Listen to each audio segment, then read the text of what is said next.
We're going to get started. Hi, everyone. Welcome to the TLC's Professional Development Series. We meet every Wednesday at noon.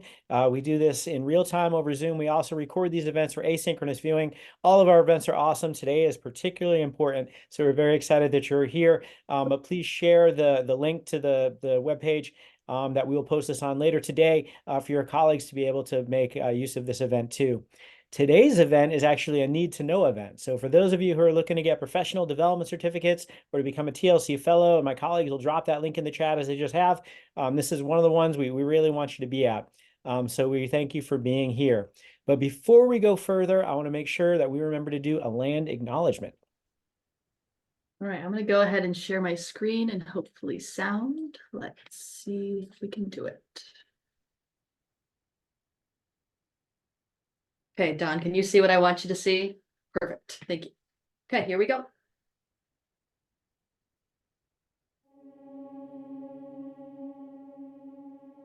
As the first land-grant institution established under the 1862 Morrill Act, we acknowledge that the state of Kansas is, historically, home to many native nations, including the Kaw, Osage, and Pawnee, among others.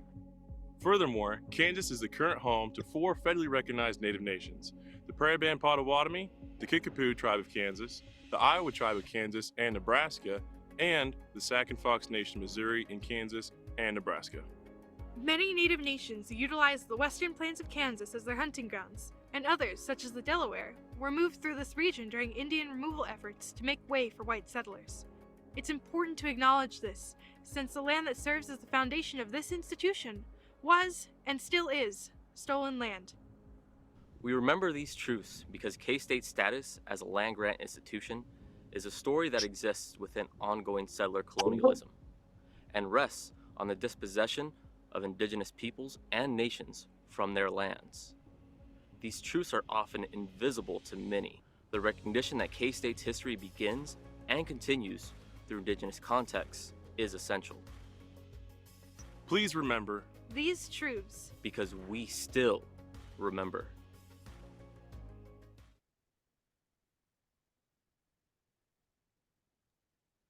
Thank you. I always announce next week's event before I announce this week's event. Next week's event is going to be on captioning your videos. So our colleague Tom Halleck, which will probably build very nicely on some of the stuff that we talk about today. But today we are so excited to have Angie Brunk here from K-State Libraries. And Angie's going to be talking to us about creating an accessible and welcoming learning environment. As I mentioned, this is a need to know event. So we are so glad that you're here. Without further ado, the floor is yours, Angie. Thank you so much for contributing. Awesome. Thank you so much for that introduction. And you know, the land acknowledgement is great in that a lot of what I talk about really is intersectional. Because like a lot of marginalized identities, disability affects the whole person, and it sometimes affects the whole person in very complex ways. Let's see, let me see if I can get this to, there we go. It sometimes affects the person in very complex ways. And so that's really what I'm hoping to address today is how to, you know, some of those gray areas. I can talk about the mechanics quite a bit, but honestly, until you need to know that, a lot of that isn't going to make a lot of sense. So I'm trying to make it broader. And, you know, this is a really big topic, so I can only kind of scratch at the edges. So please ask questions. I'm very interruptible during this. And yes, I have a presentation prepared, but if there are questions and discussions, I would far rather do that than go through, you know, my presentation. And then afterwards, feel free to contact me. I'm more than happy to answer questions or to lend an ear or be a sounding board. So a bit about my perspective. I was born with a visual impairment, so this is very personal to me. This is not an abstract concept. And I've spent many years as a student and instructor. And in fact, I returned for my 3rd master's in my 40s. So I've experienced being a student in several seasons of life. And that was for a Master's of Applied Science in Human Factors. And I do research on accessible and inclusive pedagogy, especially active learning and gamification in pedagogy. I push for the social justice model of accessibility and disability. So how we think about disability matters. In some ways, K-State is kind of stuck in a legalistic model, which is, okay, what do we have to offer students to satisfy the law? Which I don't want to disparage that work. It's very important, obviously, but that's not a way to look at this holistically. And it's not a way to think about how we're welcoming and validating and valuing people with disabilities. It's how do we comply with the law? There's also the medical model, which is how can we fix people to make them normal? And sometimes that can actually be absolutely disastrous. We're not normal. We are unique human beings with a unique identity. So that's why I work from the social justice model. So the philosophy there is, how do we make the disabled students' experience as similar as possible to the non-disabled students? And I would add too, with an eye towards empathy and inclusion, with an eye towards understanding what disability gives the student and how that affects their perspective. Disability is part of the human condition. And that's why a lot of disability advocates use the term temporarily able-bodied to refer to those of us who are not yet disabled. It's just part of the human condition. If you live long enough, chances are you're going to have a disability at some point. It's also very much intersectional and acknowledging how disability intersects with other marginalized identities and how that affects our identity as human beings. And it's also about seeing shades of gray and complexity, especially when we're teaching. Because if there's one thing I've learned about teaching over the years is that there are a lot of shades of gray and complexity. There's very seldom a right answer for every student because they're all individuals. And so this is also about dealing with and acknowledging that. So an accommodation, which again is looking at this legalistically, it's meant to put a student on a level playing field with non-disabled classmates. So it often looks like at things like assistive and adaptive technology like Braille screen readers, live captioning, ASL interpreters. Sometimes it's things like more time on assignments or tests. And sometimes, especially with chronic illnesses, especially if it results in, an immunocompromise or debilitating symptoms, it can also mean flexibility in attendance.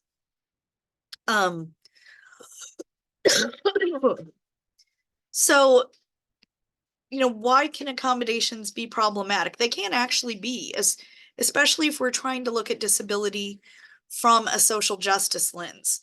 I know some of you won't believe this first one, but I've seen it at previous institutions, especially we had a faculty member who was rather notorious and in fact complained about needing ASL interpreters in class because they took attention away from him.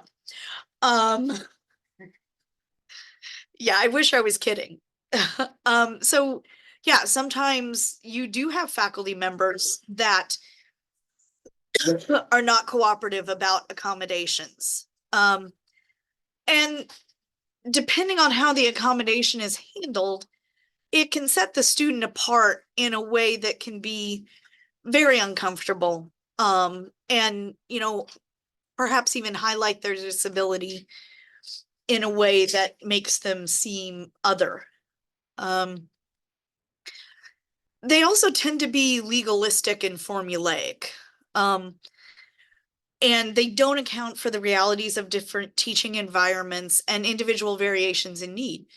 The last time I took a master's degree, my accommodation was that I got 50% more time on tests. Well, frankly, that's not really what I needed. Um, I do just fine on tests for the most part. And, it was a master's degree. There shouldn't be that many formulaic tests, right? What I needed was making sure that the materials I needed to access were in fact accessible to me. So, and a lot of the accommodations don't really take into account problems with things like an active learning environment or a flipped classroom, which is something I have addressed previously and will address briefly here. So sometimes you'll have students who request additional accommodations that maybe aren't spelled out in their accommodations letter. In a legalistic framework, you're not supposed to do that. However, on the other hand, nothing is stopping you from offering, if the disabled student says, hey, this would be really helpful to me. If it's something you're comfortable offering the whole class, nothing's stopping you from doing that. And sometimes that's actually the more equitable solution. And you'll find that that helps non-disabled students in your class. Because a lot of things within the context of accessible and inclusive design help everybody. It's well known in disability circles. It's called the curb cut effect. Think about how many times you use a curb cut, or maybe you want to use a ramp instead of the stairs, or you are using an elevator, or 100 other little things. One of the reasons that door signs are all in the same place and at the same height, so that you know where to find them, is because of the ADA. But that's something that makes life better for everybody. So when we're looking at the context of the whole person, disability adds layers of trauma and complexity to our experience. There are things that I had experienced at a very young age that, most of my peers didn't experience until later in life. But at the same time, there were rites of passage that I could not participate in. Not being able to drive is a huge deal. And so I didn't have a lot of those rites of passages and cultural references that some of my peers had. And actually that delayed true independence and rebellion, because, if you have to rely on your parents to get places in high school, there's no sneaking out and getting up to things you shouldn't. Social isolation can actually be worse, be much worse for disabled people, or sometimes, and you will especially see this with folks with intellectual disabilities, being treated like a pet or a service project. It's not good, and that adds to that trauma, and that adds to what that student is dealing with when they walk in your classroom. And yes, this applies to the romantic life too. And again, I wish I was kidding about this, but I'm talking about people I have known. Some families and faith traditions still ostracize disabled people. A young man at a previous institution had severe epilepsy, and never mind the problematic way the institution treated him. His own family, who were fundamentalists, said that he was obviously denying healing that God was offering to him. And he was basically estranged from his family because of that. So this can add tremendously to the baggage that a student walks into your classroom with. And that's not talked about in the space of accommodations. And, discrimination in the workplace is real. I've experienced it at various points in my life. How disability intersects with other aspects of privilege can be very interesting, just like any other marginalized identity. You know, how being LGBTQ intersects with privilege is very complex, and it's the same thing with disability. So looking at the particular phase of development, especially our traditional age students are in, or, you know, some of our non-traditional age students, a lot of disabilities emerge in late adolescence and early adulthood. They can emerge at any point in life, but you know, as our bodies are going through that final growth and change into full adulthood, disabilities do sometimes emerge. And let's not forget that COVID was a mass disabling event. There were quite a few people disabled by COVID. They aren't necessarily willing to acknowledge that, but it was in fact the case. And you know, a lot of what we do at the university level is shaping professional and adult identities. And how a student's disability becomes part of that is also something that we are shaping at this point.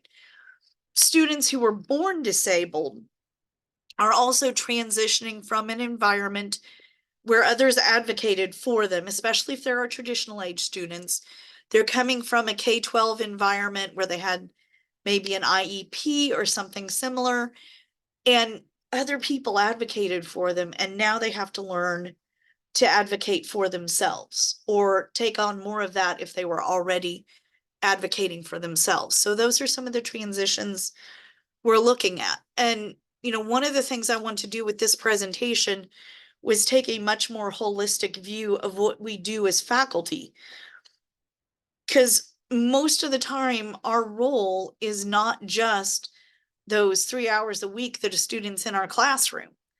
You know, especially as students progress, especially if they're students in your major or they're graduate students, it's a lot of mentoring and helping students develop as a whole person. So as faculty, we can do a lot to help with accommodations by how we communicate. So provide as much information as possible about technology and any sorts of specific learning techniques you're using. If you're using a lot of flipped classroom stuff, talk about that from the beginning so that students who have a disability can make sure that they are able to express. Excuse me, the dryness is really getting to me today. So that students can express their needs. And if a formal accommodation is needed, so that that can be dealt with as early in the semester as possible. Especially if you are introducing new technology that the students might not be familiar with, or a new computer program. Talk about the why you're using something if you can. The why helps students put everything in context, but it also makes it easier to find a suitable accommodation if one is needed. So that student can get what you're really wanting them to get from that and have a similar experience as possible. You know, make sure that students understand that if they have concerns about their ability to participate in a particular activity or use a particular piece of equipment or technology, that they can talk to you and make sure that they have more private avenues to do so, so they don't feel like they have to speak up in the middle of class or anything. I mean, some of us are comfortable with it, but that shouldn't be the only way that they can do it. If you yourself have a disability, consider disclosing it. Or, you know, this is one of those times when I think it is important for faculty to talk about their identity and privilege and things like that, because it shows that you're willing to communicate and keep those lines of communication open. And just in general, the more you are willing to communicate, the more you speak about what's going on, maybe why you're doing it, the more likely a student who needs help in some way is to contact you and to say, hey, I need help. What can we do here? Do I have any questions at this point, by the way?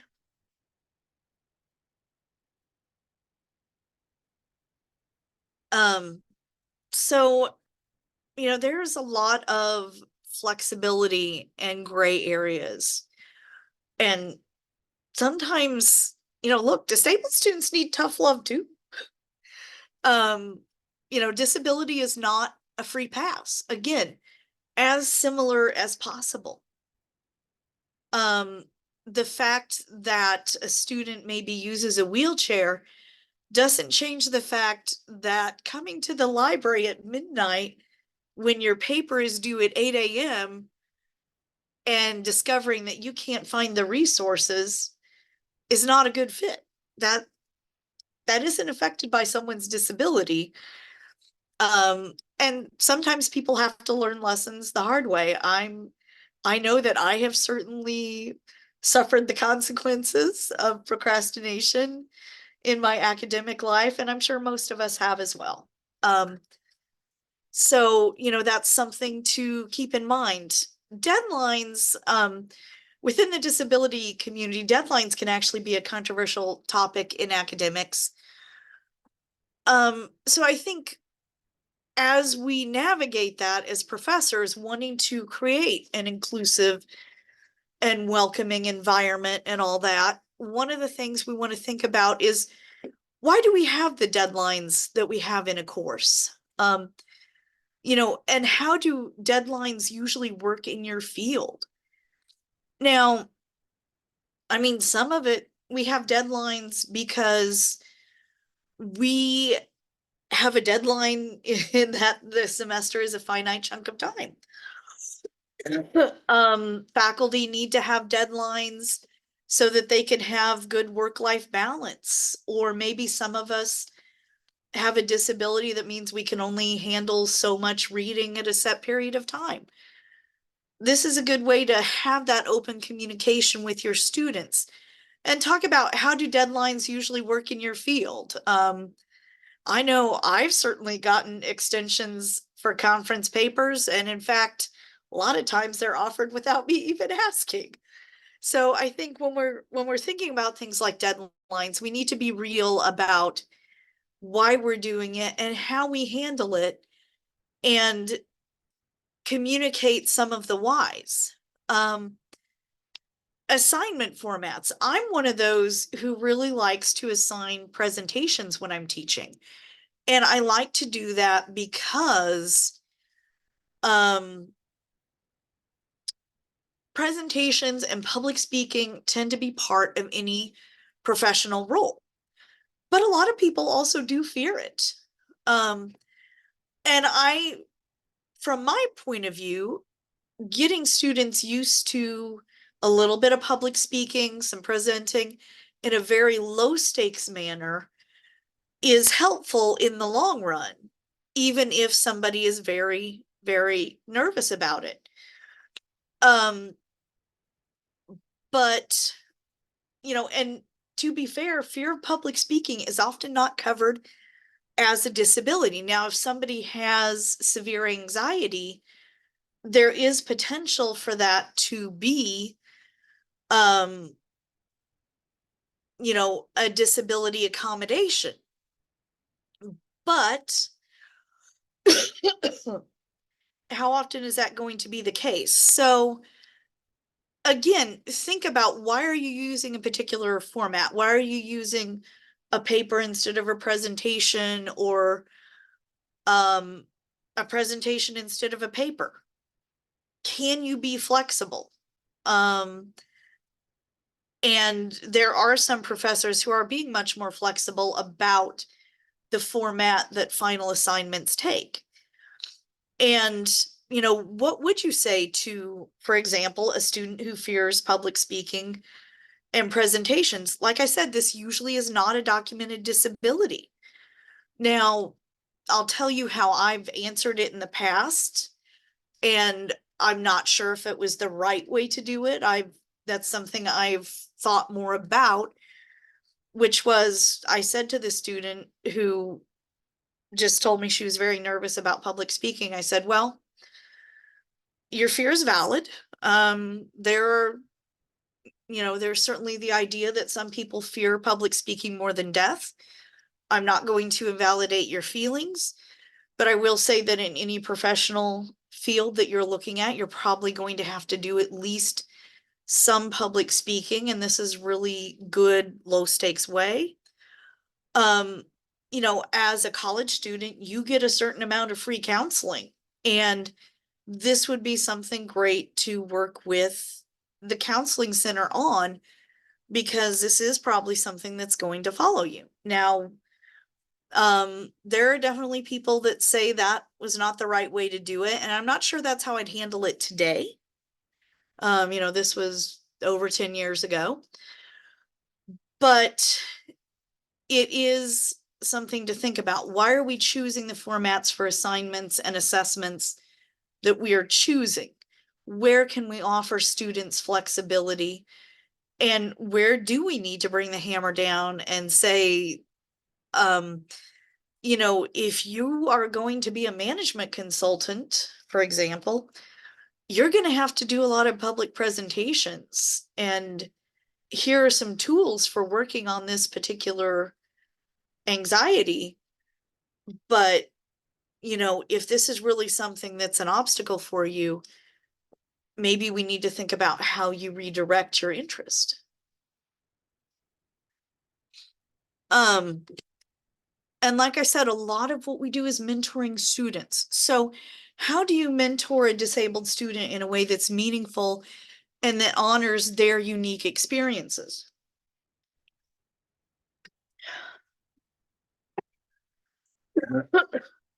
First of all, your good intentions are no substitute for practical knowledge and experience and for having walked that path.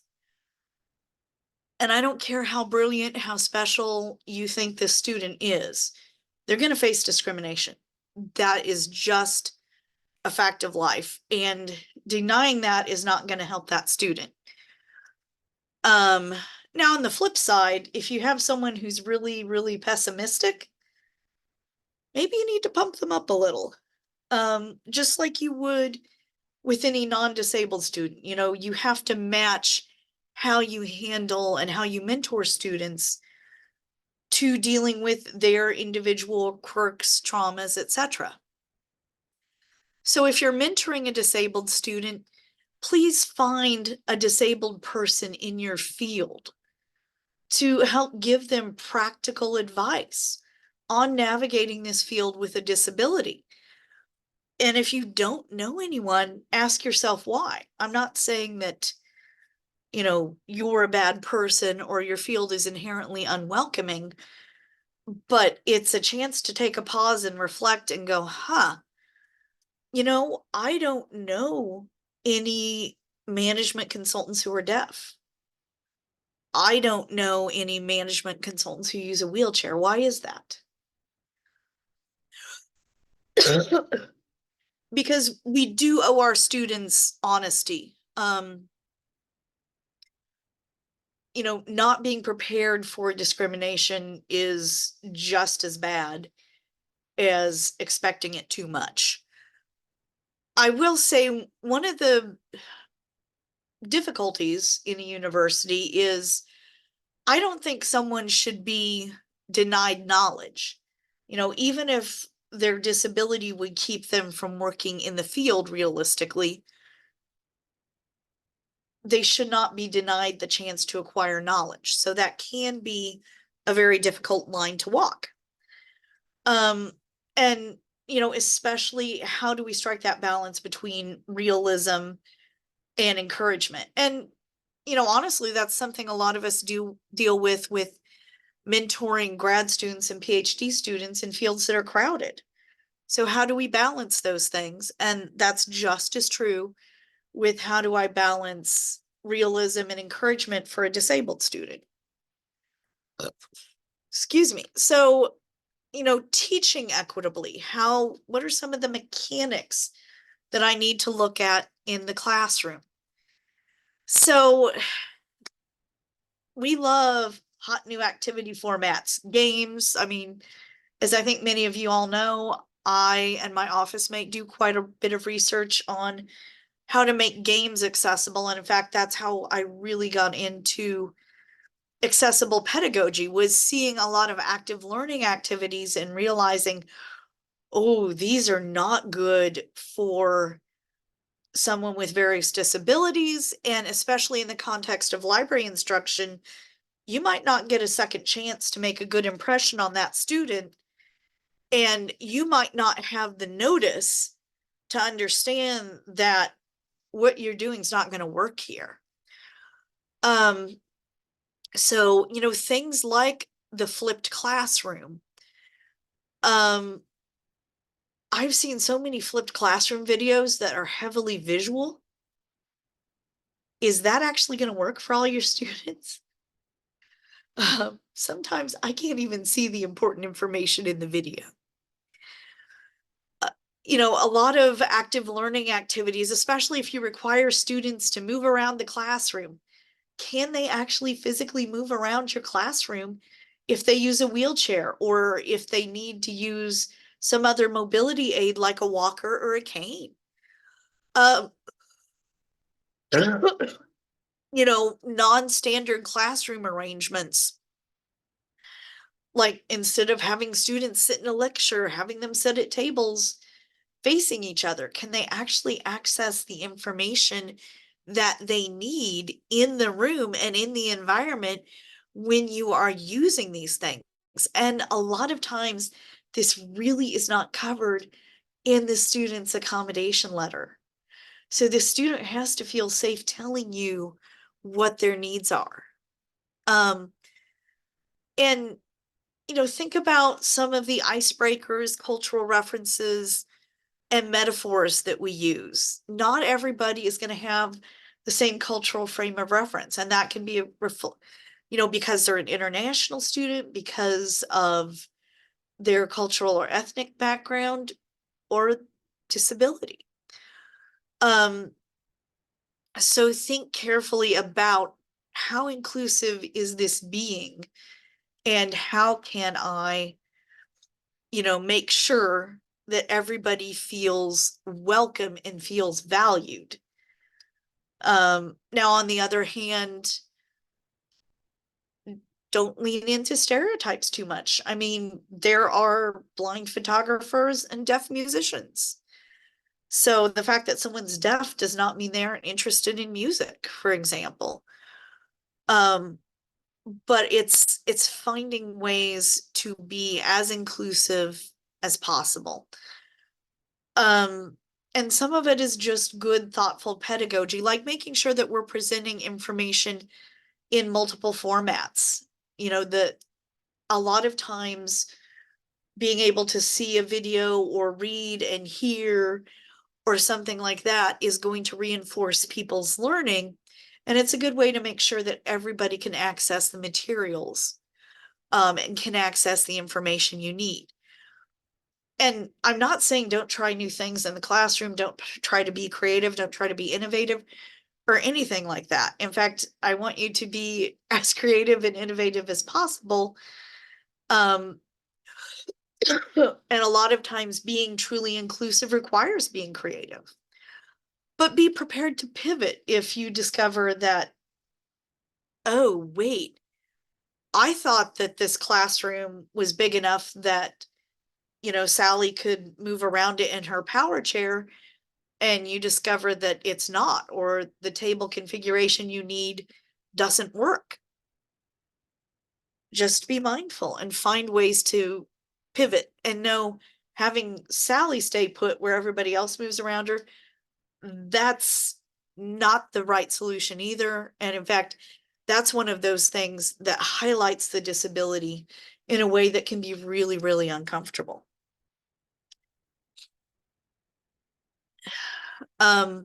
So how do we make sure that the materials we're using in the classroom are equitable? one of the important things that you can do as a faculty member is keep pressure on the vendors. And yes, I especially mean the nonprofit open educational resource, cooperative. We're trying to be the good guys once. Keep pressure on everyone. Ask what they are doing to make their materials accessible. In fact, ask, can I see your VPATs? That stands for Voluntary Product Accessibility Testing. If the vendor can't provide them, that's a red flag. If the vendor says, what's a VPAT? That's more red flags than Moscow at the peak of the Cold War. If you do have to use something that requires reformatting, and sometimes it's unavoidable, if you have a student who uses Braille, that's unavoidable, but give the student and the Student Access Center as much notice as possible to get everything in the proper format. Any videos that you use, and I don't care where you found them, should have either closed captioning, or sometimes they'll have an ASL interpreter in a little corner. But they should have that. And make sure if you're showing a video and there's important visual information, that it's also described audibly, so that a student with lower vision or no vision can still get the important information from the video. So what if you're going to create some of your own materials, which a lot of us do? So color vision defects / color blindness is very, very common.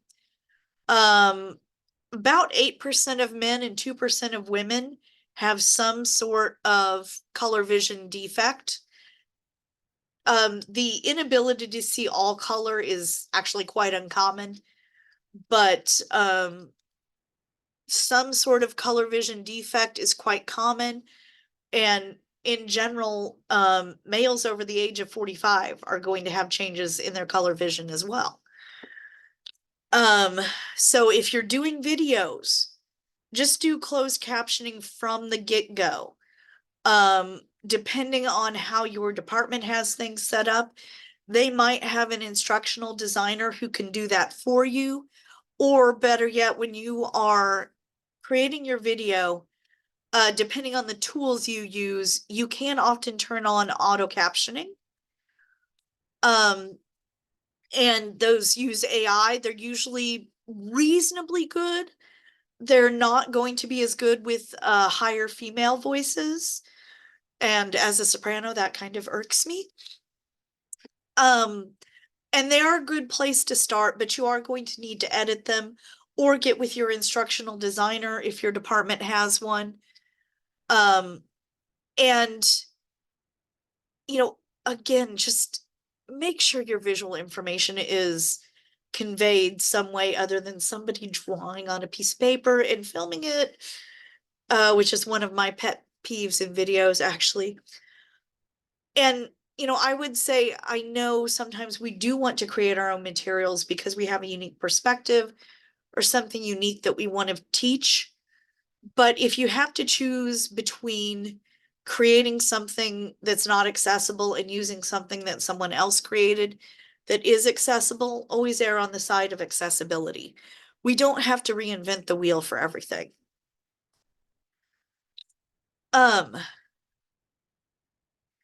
How are we going to build equitable assignments and assessments? Again, make sure that the material students need is accessible. If you're using a lot of primary source documents and you have a blind student in your class, make sure that you have found a way to get that blind student some accessible versions of those primary source documents. If you're requiring travel to events or a field trip or something like that, make sure that the venues you're using are accessible to all of your students. and make sure that there is a realistic way for a student to get there, and no, Uber does not count. Encourage students to carpool, maybe give students a ride if you can, but make sure that students can actually get where they need to go, and can actually use the spaces you want to use. And really, do we really still need to be doing closed book tests? That's one of my pet peeves. We have a lot of non-traditional age students, especially as we are, we're a military friendly campus. And a lot of those people have completed some time in the military before they come to K-State, so they're a little older. Your ability to do well on closed book tests decreases with age, and quite a few disabilities, honestly. So why are we still doing this? We know that COVID causes brain fog in a lot of people, and mild cognitive deficits, especially when it comes to memorizing and remembering things. So, why are we still doing this? I experienced it myself. I took a stats class for the first time in my mid-40s and had a professor who did traditional closed book tests, and on top of that, did not even give us formulas, like a formula sheet with the tests. That did not go well for me, in case anyone was wondering. I was just happy to escape with the C. I was in my mid-40s, and by that point, your ability to memorize information and to recall it on the fly decreases.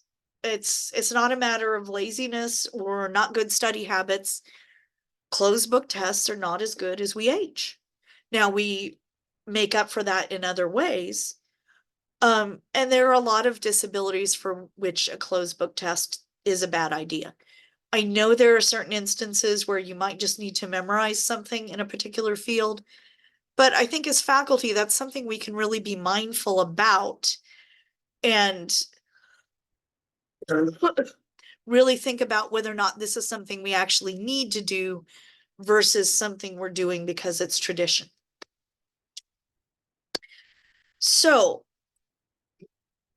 I was really hoping there would be questions. So those are my main points. I do actually have a question, Angie, Yes. but I want you to finish if you're not like. Oh, I didn't. well, I was just going to say, please talk to me. I'm more than happy to talk to you. And if you stop by my office, we have games, we have musical instruments. We might even have a sword or two tucked away. So please don't hesitate to ask me questions, or to run an idea past me, or to say, hey, here's my goal, here's how I've done it. Is there a better way to do it? So please do contact me. That was all I had to say. Now, what was your question? So, first of all, thank you for all of this. Like, you always have such great points. And I just want to say, after I heard your first presentation, I don't remember if it was last semester or the semester before, like, this became a huge awareness for me, right? And so I do appreciate that. But I have a student this semester who has an attendance accommodation, as well as some other accommodations as well. And I was just curious, like, what typically do you allow? Like, what are accommodations like for attendance, especially like in my class where it's a participatory class? Like, they can't just look at the slides and get what they need, like, and do the homework, right? Like, they come to class, it's a methods class for what they're going to be teaching, right? And so how do you balance that, and what does that mean to have an attendance accommodation, I guess? Those are my big questions, if that helps. Yeah, no, and that is one of those gray areas. And how do you wrestle with that? And you're talking about methods class and teaching. How flexible are most school districts when it comes to teacher absences due to chronic illnesses? One of my friends is it ended up being laid off from, they did retrenchment at her university, so she ended up teaching as a substitute teacher. Then she got diagnosed with cancer, so bye job. So I think, first of all, we do owe it to our students to be honest about how accommodating the field is or is not likely to be. Mhm. Usually attendance flexibility accommodations are spelled out. You can reach out to the Student Access Center to get more information. Now the other thing I would say is, are there alternative ways for that Yeah. student to, So- To attend. yeah, I mean, Yes, so I offer the ability to Zoom in. okay, if needed, and I provide a Zoom link to the students if they need that. But in talking with her about some things, she shared that there may be days when she can't even do that.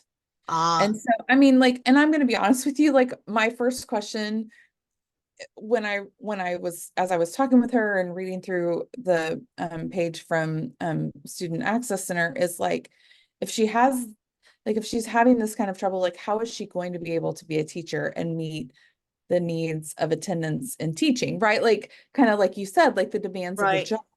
But I right. don't want to say that. I don't want to say that to a student, right? I don't want to kill their dreams.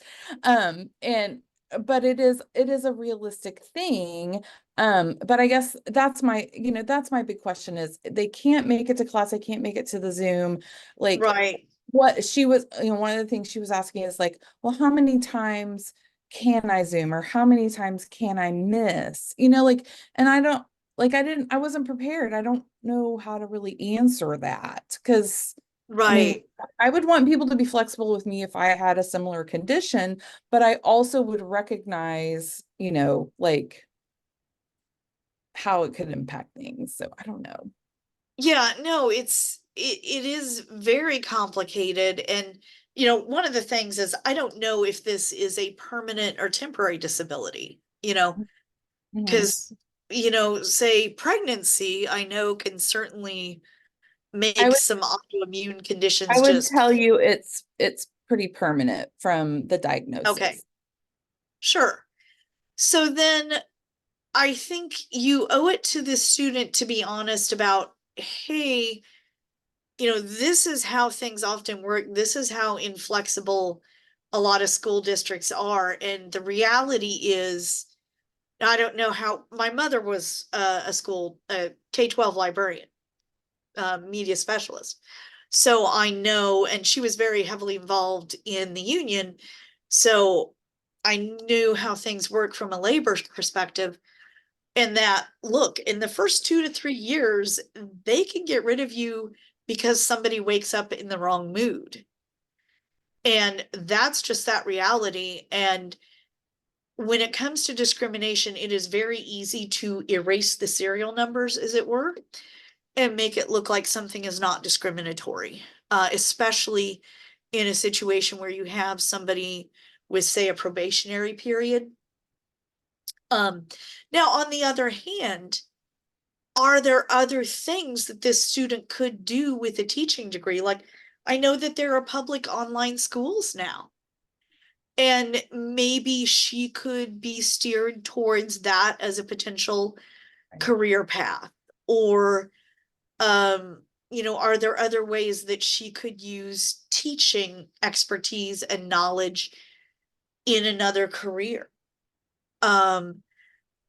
Because I think it's not kind to, it might be nice, but it is not kind to people to let them think that, oh, I can do anything I want when the reality is they're likely to come up with against these obstacles, and now they have time to maybe think about other paths that they can take.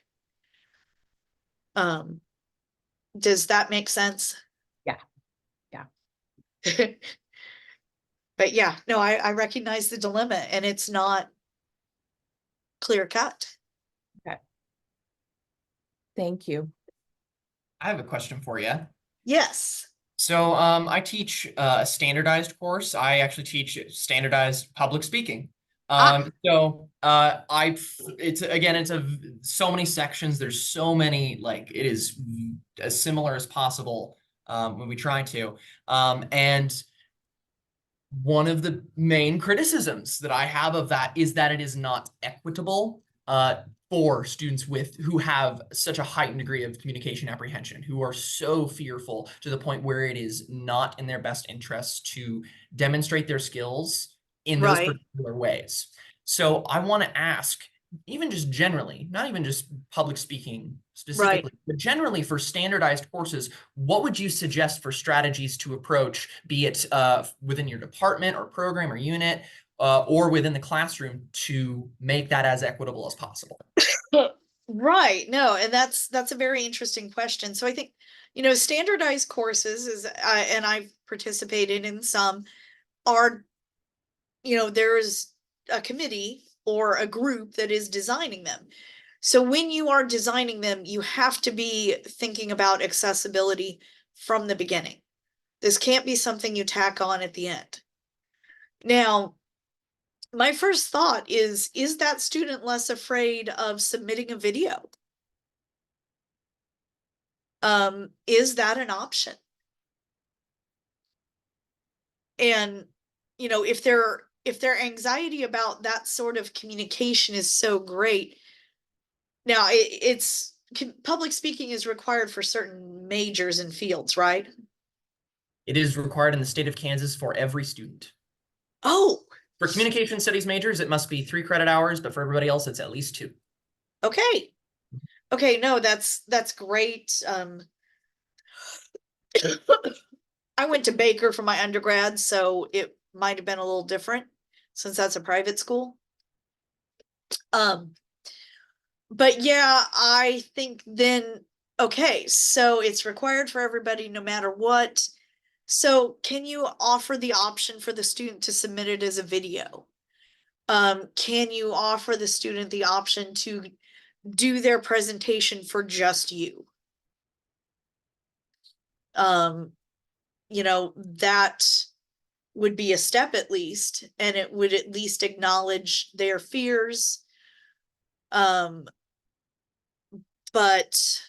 at least try to give them something of a safe space. But would that still meet the requirements? So it depends whether the modality. So for online, yes, they're videos, but even on the online sections, you are required to essentially meet on a live Zoom call and then use the record function. For in-person public speaking sections, you are required to be in person unless it's it's like the director's policy. You have to be there in person unless it is extreme extenuating circumstance. That's out of my hands, right? That is a director policy. So I'm trying to operate within like a very specific framework here. And so I'm glad that I'm hearing that this isn't bigger than just the classroom environment where this is like where change is necessary. This is a learning, like a curricular design issue beyond, like, within your unit, within your committees, that conversation needs to be happening. Yeah, this isn't something that you can solve on your own. I think no matter what, it's important that you validate that student's feelings. Because, I'm not afraid of public speaking, but I also get that I'm weird.